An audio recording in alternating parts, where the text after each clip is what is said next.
आपण पाहत आहात शिवभीमक्रांती महाराष्ट्र न्यूज चॅनल। विशालगड अतिक्रमण मुक्त असा इशारा देत दरगाह मस्जिद आणि मुस्लिम घरांवर हल्ले करणाऱ्या जातीवादी संघटनांच्या कार्यकर्त्यांवर कारवाई करा असे निवेदन परभणीचे जिल्हाधिकारी यांना सकल मुस्लिम समाजाच्या वतीने देण्यात आले। 14 जुलै रोजी कोल्हापुरातील विशालगड आणि मुस्लिमवाडीत झालेल्या भ्याड हल्ल्यात आज 16 जुलै रोजी परभणी शहरात हजरत टिपू सुलतान मंचाच्या वतीने आणि सकल मुस्लिम समाजाच्या वतीने जिल्हाधिकारी यांना निवेदन देत जाहीर निषेध व्यक्त करण्यात आला। तसेच कोल्हापूर जिल्ह्याची अस्मिता असलेली मलिक रहान बाबा दरगाह परिसरात मोठ्या प्रमाणात दंगल करून तसेच मुस्लिम वाडीत आतंक माजविणाऱ्या आरोपींवर तात्काळ कारवाई करून त्यांना अटक व्हावी, या मोहिमेला प्रोत्साहन देऊन हिंसा झालेल्या कार्यकर्त्यांची पाठराखण करणाऱ्यावर कारवाई झाली पाहिजे व सीसीटीव्ही कॅमेऱ्यावरून किंवा तपासावरून लवकरात लवकर आरोपींना अटक करण्यात यावी, अन्यथा हजरत टिपू सुलतान युवा मंच आणि सकल मुस्लिम समाजाच्या वतीने येणाऱ्या काही दिवसात कायदेशीर मार्गाने जिल्हाधिकारी कार्यालयासमोर धरणे आंदोलन करण्यात येईल असा इशाराही यावेळी या निवेदनाच्या माध्यमातून देण्यात आला।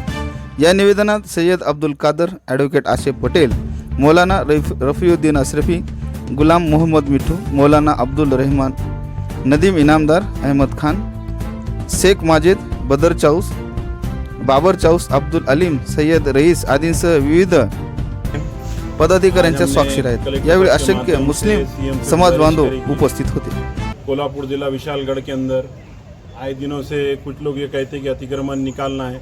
700 साल से मलंग ट्रस्ट के अंदर एक ज़मीन है, उसका विवाद चल रहा है और कुछ आतंकी वो रोडों पे निकले। रास्ते में एक मस्जिद थी, मस्जिद को बुरी तरह से शहीद करने की कोशिश करी और उसी के साथ चंद मुसलमानों की एक बस्ती है, घर के अंदर जाके महिलाओं को, बच्चों को, बूढ़ों को गाड़ियों की तोड़ फोड़, जानी माली नुकसान हुआ। वहाँ पर हम हुकूमत से मुतालबा करते कि इन आतंकियों के ऊपर कड़ी से कड़ी कार्रवाई की जाए। और साथ ही और एक बात मैं बताना चाह रहा हूँ, ख़ास तौर पे ये बात उन मुसलमानों के लिए कि ये एक हादसे के एक तकलीफ़ से हम लोग निकले नहीं और कुछ हमारे मुसलमान इस तरीके से मीडिया को बाइट दे रहे कि कुछ माजी के अंदर अभी जो लोकसभा के इलेक्शन हुए, वो इलेक्शन को एक अपनी दुकान चलाने के वास्ते कि उलमाओं का फ़ैसला आया, अब उलमाओं ने आके ये सारी चीज़ें करना। हम बहैसियत मुसलमान, हमारे सरदार बहैसियत उलमा ही है मुल्क के अंदर और पूरी दुनिया के अंदर। हम जो कौम की जो रहबरी रहनुमाई करते हैं, हम उलमा के अंडर ही चलते। कुछ लोगों को ख़ास तौर पे मैसेज में दे रहा है कि उलमाओं का जो डिसीज़न था, सलाम है हमारे उलमा दीन को कि मुल्क की जो फ़िरका फ़रस्त ताकत थी उसको घुटनों पे बिठाने को मजबूर करा। वो उलमाई का फ़ैसला था। उलमा दीन ताकत से मैदान आए, लोकसभा के अंदर मैदान में आए हमारे उलमा दीन, और उलमा दीन के बोलने की वजह से हुकूमत मुल्क के हालात बदले। जो लोग भी उलमा को टारगेट कर रहे वो अपना खुद का जायज़ा ले। वक्ती तौर पे पहले हालात जब बदलते कि हमने ये ऐसा करे, हमने वैसा करे, मैं आप लोगों से गुजारिश रिक्वेस्ट करता कि आप बराए मेहरबानी उलमा को टारगेट ना करें। जो लोग आज मस्जिद को शहीद करे और जो मुसलमानों को नुकसान पहुँचाए, आप में हिम्मत ताकत है तो उनके खिलाफ आप पूरी ताकत से बात करिए। इतना ही बोल के मैं मेरी बात ख़त्म करता हूँ। आज कलेक्टर साहब के पास में हमने निवेदन दिया है। कल जो घटना घड़ी है विशालगढ़ में, वो एक बहुत ही दुखपूर्ण घटना है और ऐसी घटनाएं नहीं घटना चाहिए। महाराष्ट्र बहुत ही महापुरुषों का एक स्टेट है और ऐसी घटनाएं पूरे हमारे माहौल को ख़राब करती है। और मेरी सरकार से निवेदन है इस निवेदन के माध्यम से कि हमने सरकार से कड़क कार्रवाई की मांग की है और सबको ये याद रखना चाहिए कि ये आज़ाद भारत है।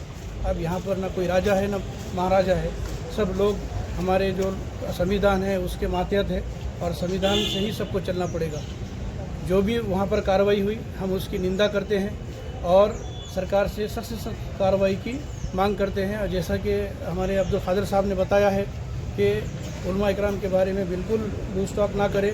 उन्होंने अपना फ़ैसला हिकमत के ज़रिए जो किया था वो किया था, मगर यहाँ की जो सरकारें हैं और यहाँ के जो सेकुलर पार्टीज़ है उनको भी सामने आकर ये बताना चाहिए कि हमने जो आपका साथ दिया वो साथ के बदले में ऐसी घटनाओं के आगे वो हमारे साथ में खड़े हुए हैं और हमारे गम में शरीक है। बहुत बहुत शुक्रिया। 16 जुलाई 2024 रोजी आता टिपू सुलतान युवा मंच व शहरातील विविध सामाजिक संघटनामार्फत जिल्हाधिकारी साहेबांना मी आज एक निवेदन दिलेलं आहे माननीय मुख्यमंत्री महाराष्ट्र राज्य व गृहमंत्री साहेबांना जे कोल्हापूर येथील विशालगड या ठिकाणी जी घटना घडली काल आणि परवा त्याचा मी सर्व अगोदर निषेध केलेला आहे। त्या उद्रेक लोकांनी त्या समाजकंटकांनी विशेषतः मुस्लिम बहुल असलेल्या त्या परिसरात धुमाकाळ घालून अक्षरशः मुस्लिम समाजाची नुकसान केलेले आहे, मस्जिदवर हल्ले केलेले आहे, घरांवर हल्ले केलेले आहेत आणि दर्ग्यावर सुद्धा हल्ले केलेले आहेत। त्या दर्ग्याचा जर इतिहास बघितला जवळपास 600 ते 700 वर्ष जुना दर्गा आहे। त्यावर न्यायालयामार्फत त्यांना चॅरिटी कमिशनद्वारे त्यांना नोंदणीचा आदेश देण्यात आलेला आहे। सर्व लिगल आहे।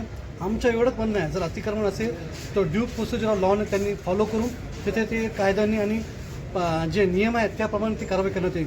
कोणी येईल आणि हातात कायदा घेईल आणि आपल्या बळजबरीने काही हुकुमशाही चालणार नाही या देशात लोकशाही आहे। डॉक्टर बाबासाहेब आंबेडकरांनी जे संविधान दिलेलं आहे संविधानाने हा देश चालणार आहे। कोणाच्या म्हणजे मनमानी कारभार होणार नाही हे गोष्ट सर्वांनी लक्षात ठेवावी।